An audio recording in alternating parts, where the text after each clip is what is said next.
So today I'm going to read you a story by Beatrix Potter, and it's the tale of Timmy Tiptoes. Timmy is a squirrel. So once upon a time, there was a little fat, comfortable gray squirrel called Timmy Tiptoes. He had a nest thatched with leaves in the top of a tall tree, and he had a little squirrel wife called Goody. Timmy Tiptoes sat out enjoying the breeze. He whisked his tail and chuckled. Little wife Goody, the nuts are right. We must lay up a store for winter and spring. Goody Tiptoes was busy pushing moss under the thatch. The nest is so snug we shall be sound asleep all winter, and then we shall wake up all the thinner when there is nothing to eat in the springtime, replied prudent Timmy. When Timmy and Goody Tiptoes came to the nut thicket, they found the other squirrels were there already. Timmy took off his jacket and hung it on a twig, and they worked away quietly by themselves. Every day they made several journeys and picked quantities of nuts. They carried them away in bags and stored them in several hollow stumps near the tree where they had built their nest. When these stumps were full, they began to empty the bags into a hole high up in a tree that had belonged to a woodpecker. The nuts rattled down, down, down inside. How shall you ever get them out again? It is like a money box, said Goody. I shall be much thinner before springtime, my love, said Timmy Tiptoes, peeping into the hole. They did collect quantities because they did not want to lose them. Squirrels who bury their nuts in the ground lose more than half because they cannot remember the place. The most forgetful squirrel in the wood was called Silvertail. He began to dig, and he could not remember. And then he dug again and found some nuts that did not belong to him, and there was a fight. And other squirrels began to dig, and the whole wood was in commotion. Unfortunately, just at this time, a flock of little birds flew by, from bush to bush, searching for green caterpillars and spiders.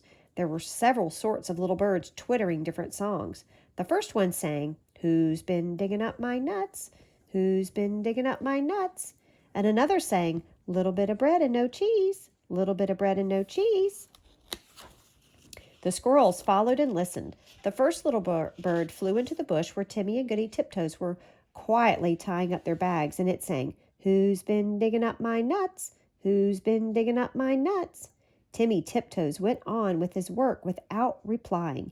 Indeed, the little bird did not expect an answer. It was only singing its natural song, and it meant nothing at all.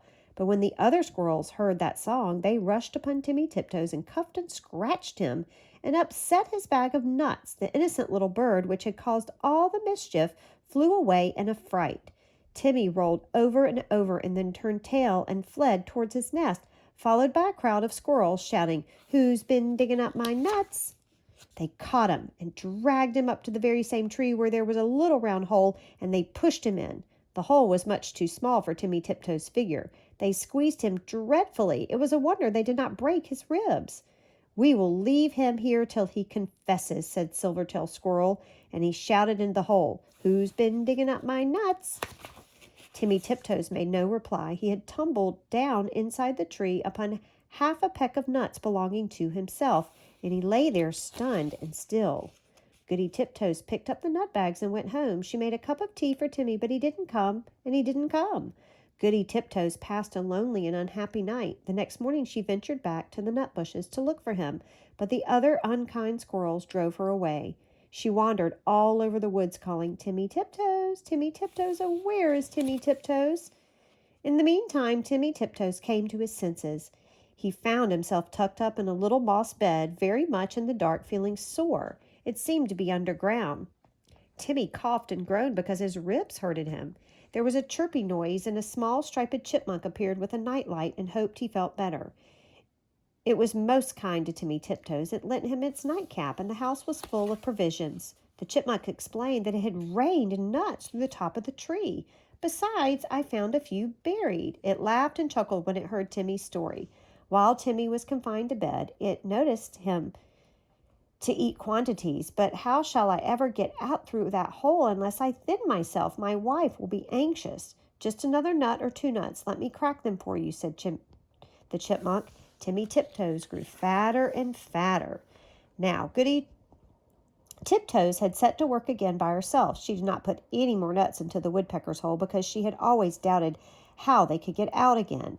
She hid them under a tree root, and they rattled down, down, down. Once, when Goody emptied an extra bagful, there was a decided squeak, and the next time Goody brought another bagful, a little striped chipmunk scrambled out in a hurry.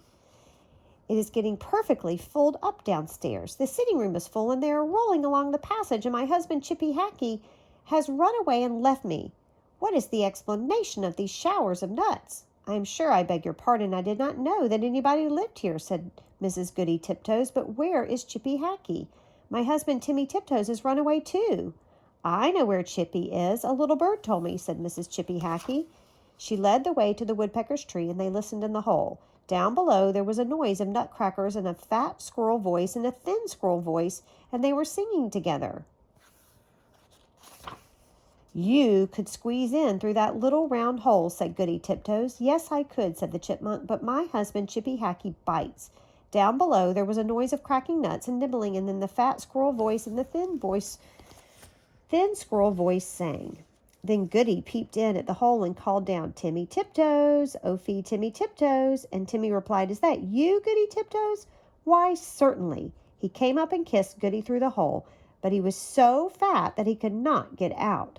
Chippy Hackey was not too fat, but he did not want to come. He stayed down below and chuckled. And so it went on for a fortnight till a big wind blew off the top of the tree and opened the hole and let it rain. Then Timmy Tiptoes came out and went home with an umbrella, but Chippy Hackey continued to camp out for another week, although it was uncomfortable. At last, a large bear came walking through the woods. Perhaps he also was looking for nuts. He seemed to be sniffing around.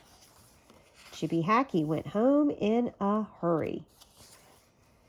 And when Chippy Hackey got home, he found he had caught a cold in his head, and he was more uncomfortable still. And now Timmy and Goody Tiptoes keep their nut store fastened up with a little padlock. And whenever that little bird sees the chipmunks, he sings, Who's been digging up my nuts? Who's been digging up my nuts? But nobody ever answers. The end.